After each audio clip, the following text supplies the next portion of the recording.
Okay, so we just learned the other day that 3 athletes from the CrossFit Mayhem Freedom team was leaving the team. Some were due to recent changes in the CrossFit Games rulebook for the Affiliate Cup, and some was just because of health problems. But today we found out that Mayhem Freedom, CrossFit Mayhem Freedom, reveals a new roster with 3 brand new athletes. More on that coming up. Hey, what's up? My name is Michael Groff, and I want to welcome you to another episode of Today in Fitness. If you're new here, this show comes out pretty much every single day, and we cover the biggest news happening right now in the CrossFit community and the sport of fitness. So if that interests you, be sure to subscribe wherever you're listening to podcasts, or if you're watching this here on YouTube, be sure to hit that subscribe button and the notification bell. So going straight into the very first story of the day, and it's Mayhem Freedom reveals the brand new roster for the team. They are adding 3 brand new teammates to the team, and it's quite a fun fact. 2 of the teammates that are being added to the team were actually competing against CrossFit Mayhem team on another team just in 2019. So that's pretty interesting. So the brand new lineup for CrossFit Mayhem Freedom was introduced on an 18-minute YouTube live announcement just the other day, I think probably yesterday. The squad that is joining, there's 3 people that are joining. The first one is Andrea Nisler. Now, she was the 10th fittest woman on earth as an individual in 2020. Nisler earned her spot through a career best 15th place finish worldwide in the open, and has previously appeared at the CrossFit Games 4 times in the team division, along with CrossFit OC3 and Timberwolf CrossFit, including a podium finish with CrossFit OC3 at the 2018 games. So right away, they are starting off with a banger. She looks like she is an amazing athlete, but now we're going to go on to Taylor Williamson.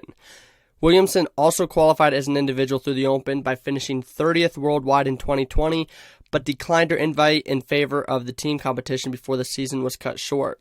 Alongside Nisler, Williamson was a fixture at the top of the Sanctions podium, winning multiple events over the last 2 seasons, including the team competition at the Rogue Invitational and the Dubai CrossFit Championship. Now, those are the 2 women joining CrossFit Mayhem Freedom. Now, the guy who is joining CrossFit Mayhem Freedom, interestingly enough, he is the cousin to Rich Froning through Rich's wife, Hillary.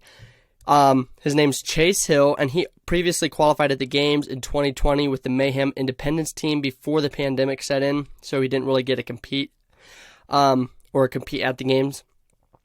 He also qualified and competed as an individual during the regional era quite a few years ago, and he finished 31st overall at the 2017 Central Regional. But this already looks like this is going to be an amazing roster for the CrossFit Mayhem Freedom team. In fact, Nisler and Williamson are arguably 2 of the best duos in the females competition side of things.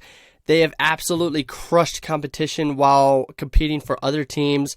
In fact, they were a part of the last team to actually beat Mayhem Freedom back in 2019 when they were members of the OC3 Black team that walked away as inaugural winners of the Rogue Invitational. So you're having 2 people joining the CrossFit Mayhem Freedom team that actually have beaten CrossFit Mayhem Freedom in the past. So that's pretty cool. I'm really looking forward to 2021 to see how CrossFit Mayhem Freedom does at the Games, especially with this new roster. Rich Froning released a video the other day, I think just yesterday, where he said this is the first time they had to actually replace 3 people on the team except for himself. So, I mean, I know they're going to do great. This is going to be really cool to see how they do. Going on to the next story is actually a really interesting story. It is a piece on Morning Chalk Up, and the title is CrossFit Media Hire Signals Shift in Content Approach. Now, I don't know if you remember back in, was it 2019 or 2020, or was it 2018? I don't know, where CrossFit they fired their entire media staff. This was when Greg Glassman still owned the company, and it kind of looked weird. CrossFit went through some really bad years during that time. Like, the whole media team was fired, and they were responsible for putting out a lot of the dope content that you see on YouTube. And during those years, it seemed like CrossFit kind of was like dead in the dope content they provided. But immediately when Eric Roza bought CrossFit, we saw changes in how he was trying to set up CrossFit for success in the future, and hiring, now it looks like they're starting to hire an entire new media team, which is going to be really dope. The Morning Chalk says the CrossFit media approach for the 2021 season is slowly coming into focus, as a recent media team hire of a former employee gives clues to a more committed approach to content output coming from CrossFit HQ. One of the hires was Nicola Brunel, a longtime videographer in the CrossFit space and former contractor and employee for CrossFit starting in 2012. He announced via an Instagram post that he has been hired to produce content throughout the season on behalf of the CrossFit Games through the company Hamilton Road Productions. And actually, that's really important. Hamilton Road Productions have been responsible for doing some of the things for the productions of the Rogue Invitational, the Rogue Iron Game Show, the Mayhem Classic, the open announcement for 20.1, and Rogue's coverage of the 2020 CrossFit Games. They've helped in all those productions. So seeing that they are going to start helping the CrossFit Games put out some dope content, that is going to be really fun to see.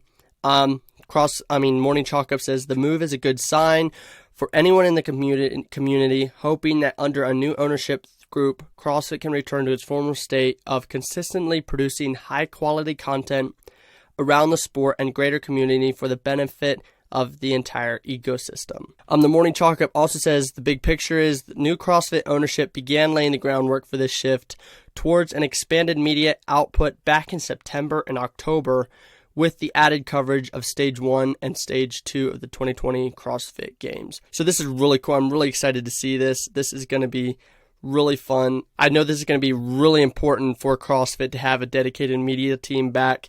And under Eric Rosa, we've just been seeing a lot of positive changes. I'm really excited.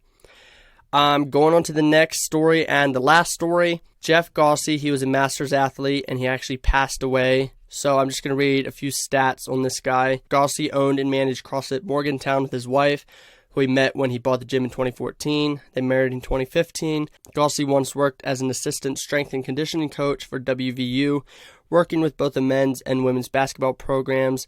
He was also one time a firefighter, and he trained professional and Olympic athletes.